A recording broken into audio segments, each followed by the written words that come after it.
படம் நல்லா அருமையா இருக்குங்க. ரொம்ப நாளுக்கு அப்புறம் வந்து நம்ம தமிழ் சினிமாவில் த்ரில்லர் மூவி பண்ணியிருக்காங்க. நல்லா இருக்கு. செஸ்ஸை வச்சு ஒரு கதை பண்ணியிருக்காங்க. இதில் வந்து என்னன்னா அந்த செஸ் விளையாடுற அந்த பையன் வந்து தோல்வி ஆனாலும் ஏற்றுக்க முடியல. அதனால இதை வந்து கதையை அப்படிதான் கொண்டு போறாங்க. நல்லா இருக்கு.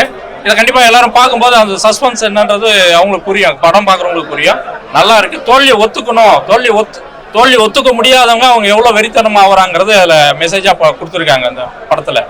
அது நல்ல ஒரு விஷயம். சாம் சார் வந்து ரொம்ப நாளுக்கு அப்புறம் நல்ல ஒரு படம் கொடுத்துருக்காரு. அவர் சோலோ ஹீரோவாக நடிச்சிருக்காரு. அவருக்கு என்னுடைய வாழ்த்துக்கள்.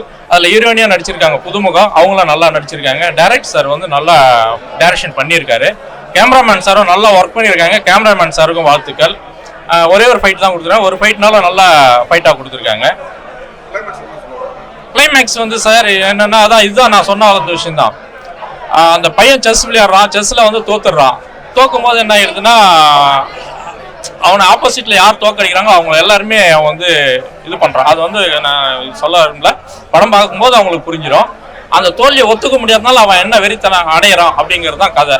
இது வந்து கண்டிப்பா பார்த்தோம்னா நம்ம ஒரு தோல்வி அடையிறோம்னா அதுல இருந்து வெளியே வர்றதுக்கு என்ன சொல்யூஷன்ன்றதுல சொல்லியிருக்காங்க. இது வந்து நம்ம ஏற்றுக்கூடிய ஒரு விஷயம். படம் பக்காவா இருக்கு. ஆரம்பத்துல இருந்து முடிகிற வரைக்கும் எங்கேயுமே லேக் இல்லை, எங்கேயுமே போர் அடிக்கல. அடுத்த சீன் என்ன பண்ண போறான், என்ன நடக்க போகுது, இப்படிதான் போயிட்டு இருக்கு. படம் போர் அடிக்காம நல்லா சாங்ஸ் மியூசிக் நல்லா இருக்கு சார். மியூசிக் நல்லா இருக்கு. சாங்ஸ்ன்னு பாத்தீங்கன்னா ஒரு சின்ன இதுதான் கொடுத்துருக்காங்க. பெருசா சாங்கா அது தெரியல எனக்கு. மற்றபடி படம் நல்லா இருக்கு. கண்டிப்பா ஃபேமிலியோட பார்க்கணும். ஃபேமிலியோட பார்க்கக்கூடிய ஒரு படம் இது. கண்டிப்பா பார்க்கணும். அதுல இந்த சின்ன வயசு பசங்க இந்த கேம் விளையாடுறாங்க இல்லையா, அவங்க பார்க்க வேண்டிய ஒரு படம். ஏன்னா அதை பார்த்தாங்கன்னா அந்த தோல்வியை ஏற்றுக்கக்கூடிய மனப்பக்குவம் அடைவாங்க. அந்த மாதிரி ஒரு கதையை கொடுத்துருக்காங்க. நல்லா இருக்கு. சூப்பர்.